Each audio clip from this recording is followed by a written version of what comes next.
Hazrat Abdullah bin Umar radiyallahu anhu states that Hazrat Umar bin Khattab radiyallahu anhu, along with Allah's Apostle sallallahu alaihi wa alihi wasallam, accompanied by a contingent of the companions radiyallahu anhum, went to Ibn Sayyad until he found him playing with the boys near the settlement of Banu Maghala.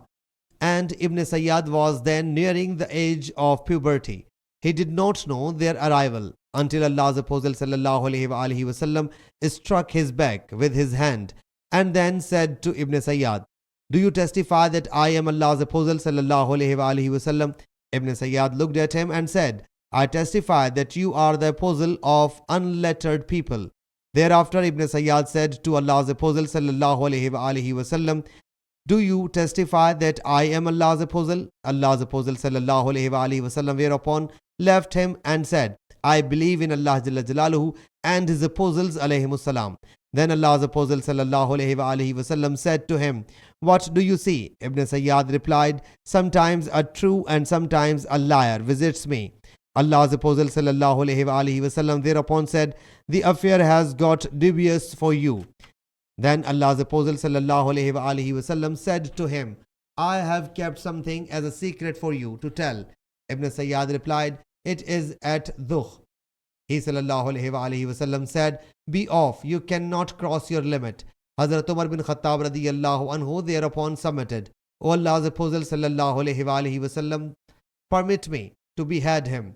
Allah's Apostle sallallahu alaihi wa alihi wasallam said, "If he is that Dajjal, you cannot overpower him, and if he is not that one, there is no good for you in killing him."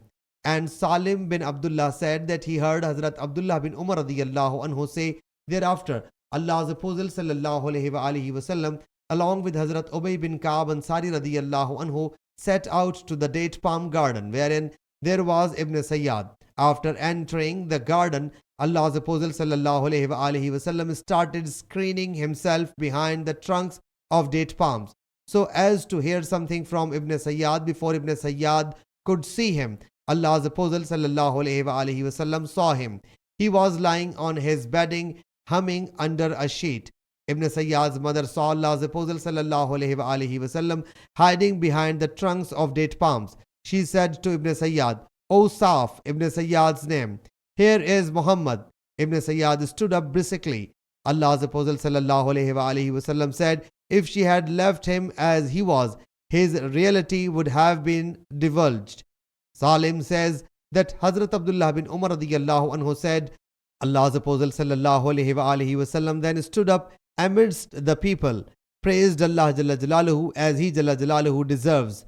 Then talking about the Dajjal, He sallallahu alaihi wa alihi wasallam said, "I warn you against the Dajjal, and there is no prophet, but he warned his people against the Dajjal. Undoubtedly, Hazrat Nuh alayhi salam as well warned his people against him. But I tell you such a thing about him as no prophet alayhi salam has told his people. Remember, undoubtedly he is one-eyed, whereas Allah Jalla Jalaluhu is not one-eyed."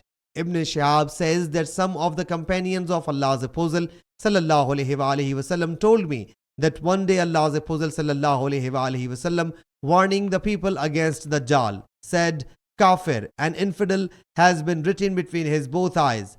Everyone who detests his doings or every believer will read it." And he sallallahu alaihi wa alihi wasallam said, "Remember, none of you will see his Lord Jalla Jalaluhu before his death." Sahih Muslim Hadees number 7283.